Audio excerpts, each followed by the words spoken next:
Though turbulence is not particularly easy to define, it's not hard to find examples.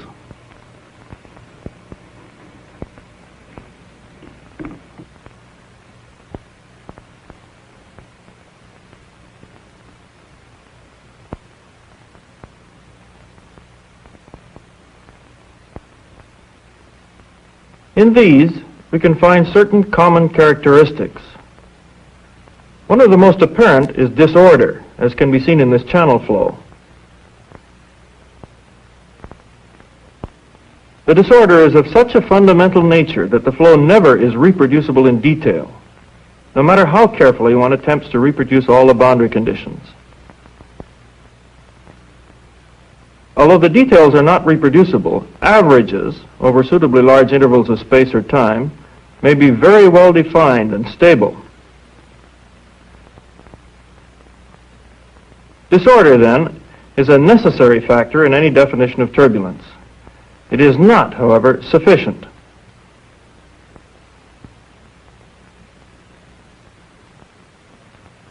Here is a pretty disordered fluid motion, but it would be unwise to include it in turbulence. A wave field like this does very little mixing, and mixing is an essential feature of turbulent motion. The mixing action of turbulence can lead to complete blending if the volume is confined, or to the dilution, which is the only thing that makes pollution like this or this barely tolerable. Another characteristic of turbulence is the presence of vorticity. In a turbulent field, the vorticity is distributed continuously but irregularly and in all three dimensions. So turbulent flow has more than one distinguishing characteristic or symptom. Perhaps we can borrow the word syndrome from pathology and say that we have a defining syndrome or set of symptoms for turbulence. These are disorder, irreproducible in detail, efficient mixing, and vorticity, irregularly distributed in three dimensions. This definition effectively isolates turbulence from various kinds of wave motion. It also eliminates all two-dimensional flows. Something roughly like turbulent motion can exist in two dimensions. Weather systems on a large scale represent nearly two-dimensional flows. However, the characteristics of such flows are in many ways so different that it is perhaps unwise to include them in turbulence. Some flows, like this jet, are clearly turbulent. Others are equally clearly not. What is it that determines whether or not a flow is turbulent?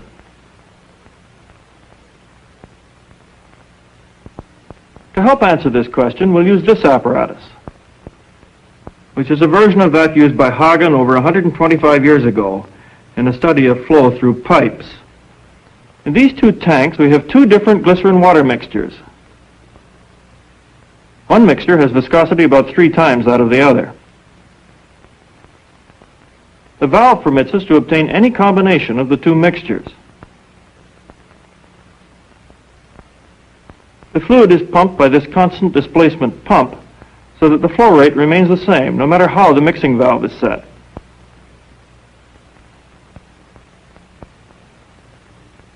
Our pipe begins here.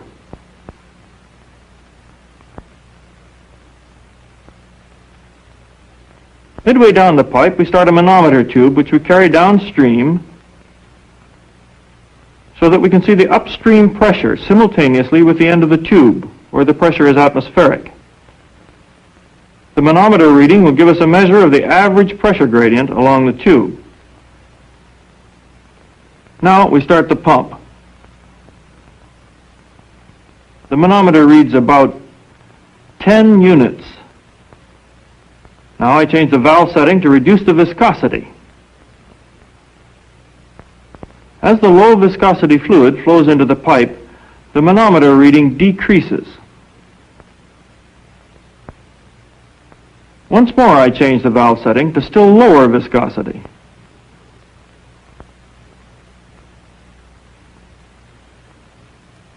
But look here. We have increased the pressure difference, which means that we have increased the drag. Let's look at it again.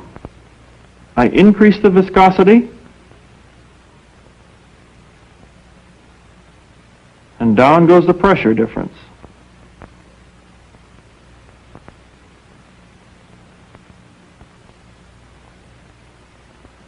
I decrease it again.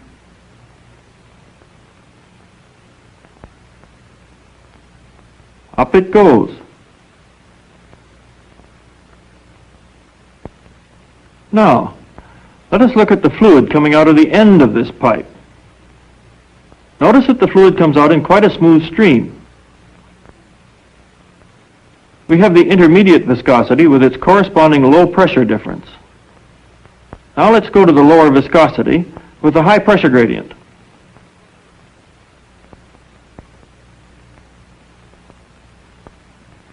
The edges of the stream coming out of the tube have become blurred.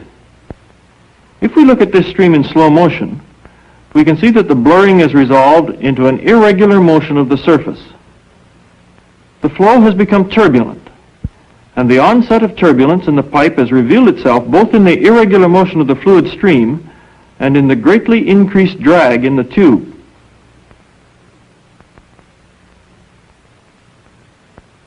In the early 1880s, Osborne Reynolds did a series of experiments on flow-through tubes and came to the conclusion that the criterion for the onset of turbulence was a dimensionless function of the flow parameters, which has since been called the Reynolds number.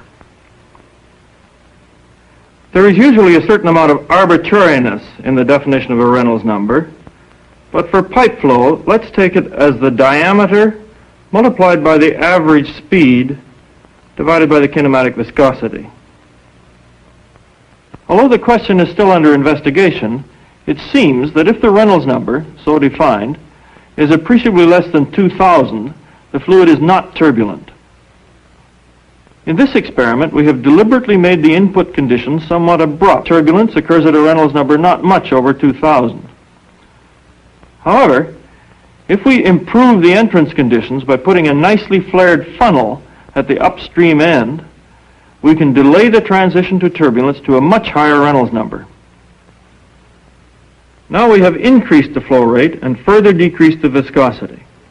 With very great care, it is possible to push the Reynolds number up as high as nearly 100,000 without turbulence.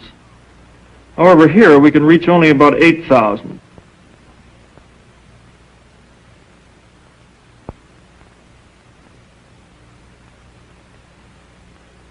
The onset of turbulence depends upon the growth of perturbations because of an instability. For example, at this Reynolds number, the flow alternates between laminar and turbulent modes, apparently randomly, depending, presumably, on some random variations of the perturbations. Prominent in our defining syndrome was the word mixing.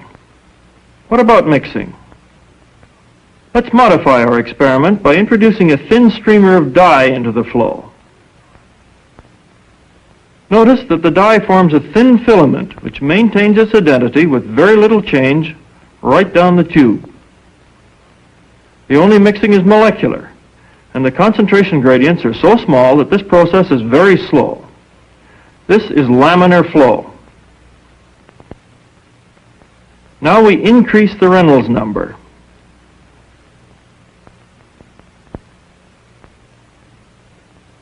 At the onset of turbulence, our dye filament seems to explode, and the dye is rapidly mixed across the tube. If we want to, we can regard the increase in pressure difference as a manifestation of mixing too. Mixing of momentum.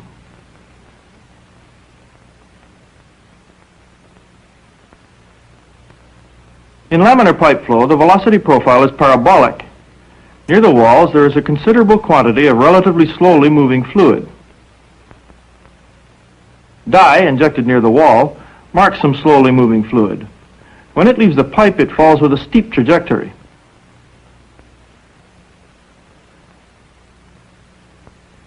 Notice that the slowly moving fluid near the top of the pipe also falls steeply.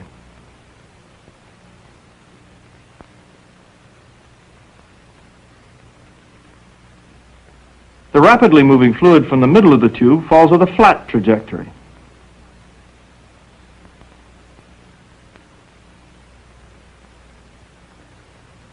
Compared with laminar flow, in turbulent flow, the mixing of momentum causes the velocity to be much more nearly uniform. The fastest fluid is not quite so fast, and there is very little slowly moving fluid. What little there is can be dragged along with the rest when it leaves the pipe.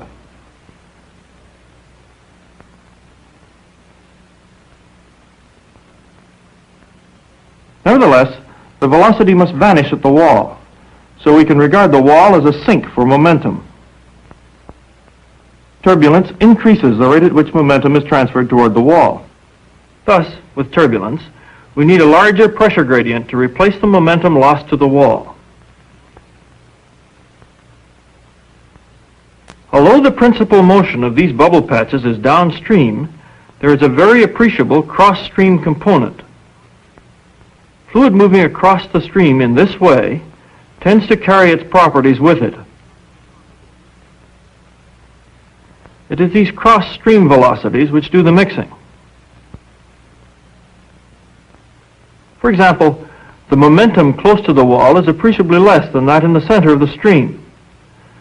The cross-stream motion carries low momentum fluid into the center of the stream and high momentum fluid toward the wall. Thus, the turbulence transports momentum. In this shot of the Fraser River at Hell's Gate, we can see great volumes of slow-moving fluid which come up from near the bottom and very much reduce the average speed of the surface flow. Turbulence can transport more than momentum.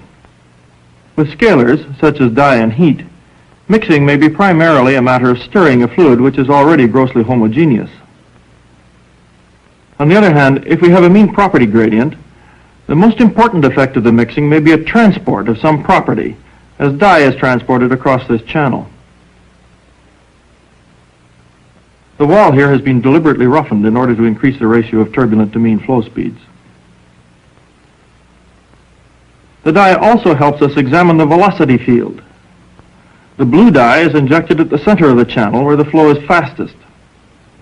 The red dye is injected near the wall into the slowly moving fluid. Notice how, even at the same distance from the wall, the filaments of blue dye move more rapidly than do the red dye filaments. The forward momentum of fluid moving towards the wall is on the average greater than that of fluid moving away from the wall.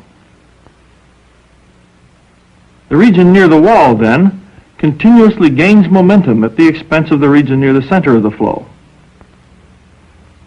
Since rate of change of momentum is force, and force per unit area is stress, we see that the presence of the turbulence produces a stress, the Reynolds stress, within the fluid.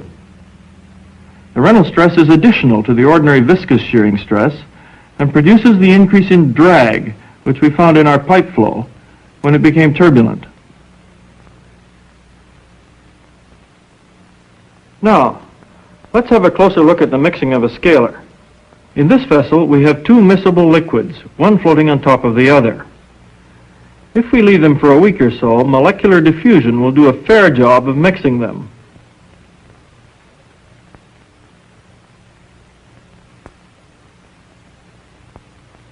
Much more thorough mixing can be accomplished in less than a minute if we make the fluid turbulent. In this case, too, the end result is intimate mingling on a molecular scale, although the turbulent motions themselves are not much smaller than about a millimeter.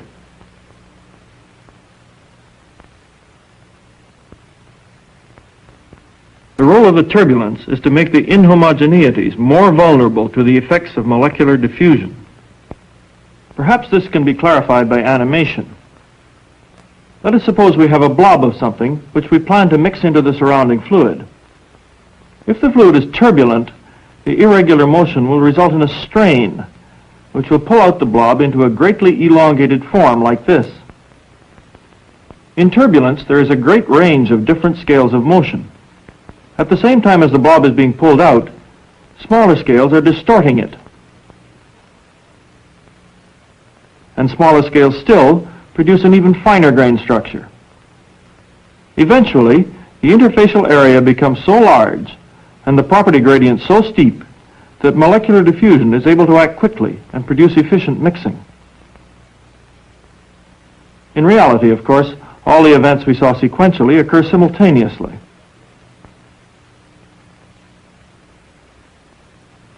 One of the curious properties of turbulence is the fact that although the Reynolds number is very important in determining whether or not a particular flow will be turbulent, once it is turbulent, the value of the Reynolds number is of very little importance as far as the large-scale motion is concerned. These two jets look pretty much the same. On the large scale, a turbulent jet is a turbulent jet, period. However, if we turn our attention to the small-scale motions, as seen in these shadow graphs, the effect of the Reynolds number is pretty clear. Notice how much finer grained is the structure in the higher Reynolds number jet. The reason for this can be understood if we consider the energy dissipated. In these two jets, the Reynolds number difference is produced by having different viscosities. All other conditions are the same, including the energy input into the jet. Therefore, the two jets dissipate energy at the same rate. Now, energy dissipation in a Newtonian fluid is given by the viscosity multiplied by the mean square of the strain rate. Dimensionally, viscosity multiplied by the speed squared divided by some characteristic length squared. This can be written. In the two jets, we have the same energy dissipation and the same characteristic speed, but have different viscosities. Therefore, the length scales must also differ. The high Reynolds number jet with low viscosity must correspondingly have a smaller characteristic length scale. This leads us to one of the most important concepts in the study of turbulence, the idea of the energy cascade. As we have seen, under certain circumstances, a large-scale motion can become turbulent.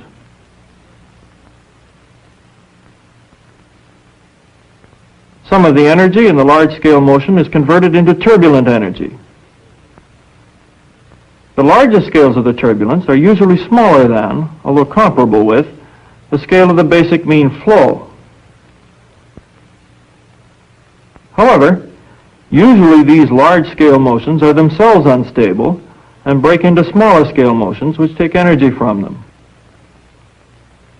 Finally, the energy passes down to scales, like those revealed by this shadow graph, which are so small that the Reynolds number is too low for instability. The energy is dissipated by the action of viscosity. The analogy with a cascade of water is a useful one. Here, the only property of the flow at the top, which matters at the bottom, is the rate at which water passes down the cascade. Similarly, in the turbulent energy cascade, at the smaller scales of motion, it is only the rate of energy dissipation which is of any consequence. This rate, together with the viscosity, determines the size of the smallest scales of motion. At high enough Reynolds number, the small-scale turbulence loses all directional orientation.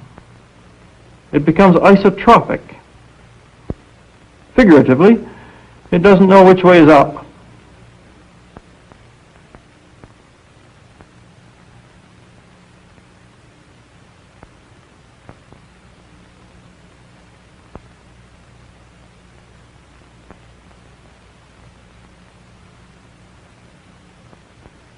Further, at small scales, the turbulent structure ceases to depend upon the nature of the large-scale flow.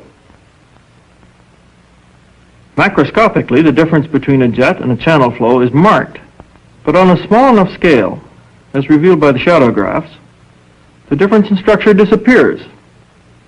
Because of the size difference, the similarity between the small-scale structures may be somewhat obscured.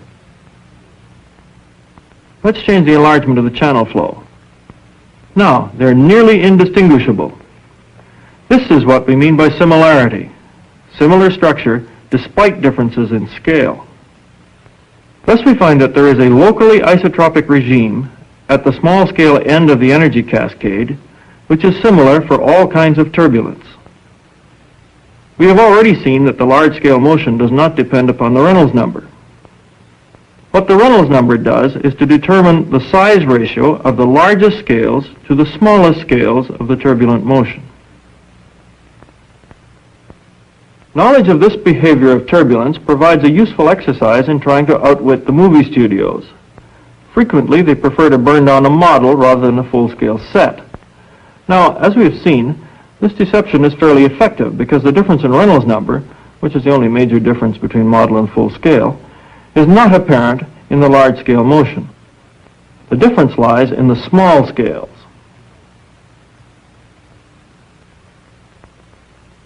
One of these scenes is phony. Just look at the small-scale motions and then make up your own mind which is which.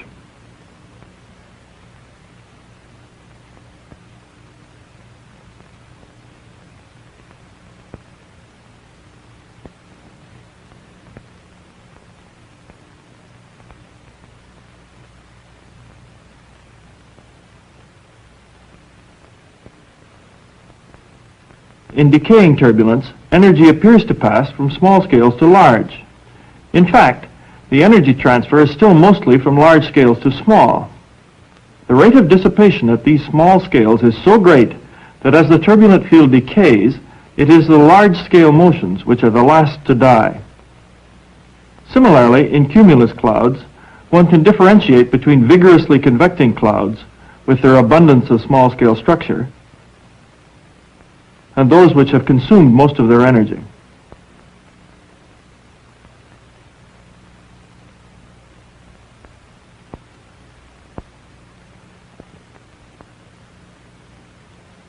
It would be unwise to consider that in a turbulent flow, it is merely the Reynolds number which is of importance and that nothing else counts. In some cases, the Reynolds number may be enormous, many millions, and still no turbulence will exist because of the presence of some other influence, like rotation or density stratification, or, for conducting fluids, magnetic fields. Of these, buoyancy effects are the easiest understood. Here we have a water channel, which, partway, is divided by a horizontal partition. The flows are identical except for color. In this case, the two turbulent flows mingle fairly quickly and produce a single turbulent channel flow.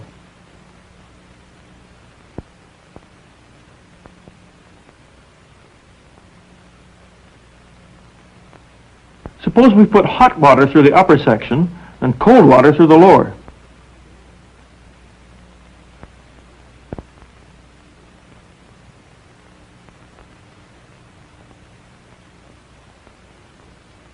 Buoyancy forces tend to resist the motion of fluid from the upper region. In doing the work against buoyancy forces required to raise the center of gravity, the turbulence loses energy. Stable stratification of density, that is, light fluid above heavier fluid, thus acts to inhibit turbulence.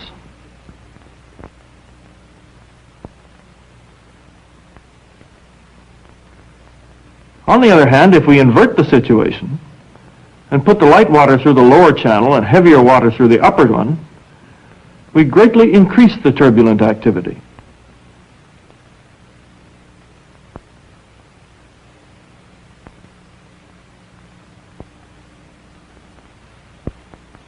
Let's look at that again. Stable.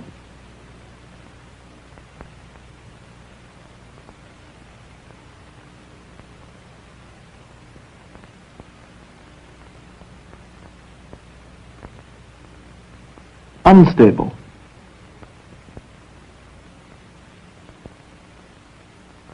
In the atmosphere, both stable and unstable buoyancy effects occur frequently. Here, the air close to the ground is colder and heavier than the air above it. This stable situation is called an inversion by meteorologists. Vertical turbulent motions are strongly inhibited, and any motion which occurs tends to be almost purely horizontal. Smog can accumulate when an inversion at some height above a city prevents pollution from mixing upwards. On the other hand, it is not uncommon for the air close to the ground to be heated. This produces instability and vigorous convection. Convective effects also occur in some stars, including the sun. These cells are called granulations, although most of them are more than 1,000 kilometers in diameter. They are thought to indicate convective turbulence. Convective turbulence can easily be seen in a porridge pot. In our defining syndrome of turbulence, we did not use the word random, although it would seem to have been apropos. The reason that this word was avoided was because that, at least to some people, it carries with it the connotation of a Gaussian process. Turbulent distributions are more complicated than that. One of the ways of studying turbulent distributions is with a hot wire anemometer. The output of the hot wire is proportional to the airspeed. In this record, obtained in an atmospheric boundary layer, the large-scale motion is closely Gaussian. However, if we differentiate this signal, or if we examine any other property that is strongly dependent upon the small-scale motions, we find that the property seems to be distributed in concentrated bursts, separated by regions of comparative inactivity. A stationary Gaussian process could not behave in this way. There, the derivatives would look much like the original signal, except for a change in scale. The higher the Reynolds number of turbulence, the more marked this intermittency becomes, and it is particularly noticeable in geophysical flows. This record is of temperature fluctuations in the atmosphere, and this one of velocity fluctuations of a tidal flow in the ocean. As with many other aspects of turbulent behavior, we do not have a fully satisfactory theoretical explanation for this kind of intermittency. It is another manifestation of the baffling but fascinating complexity of turbulence.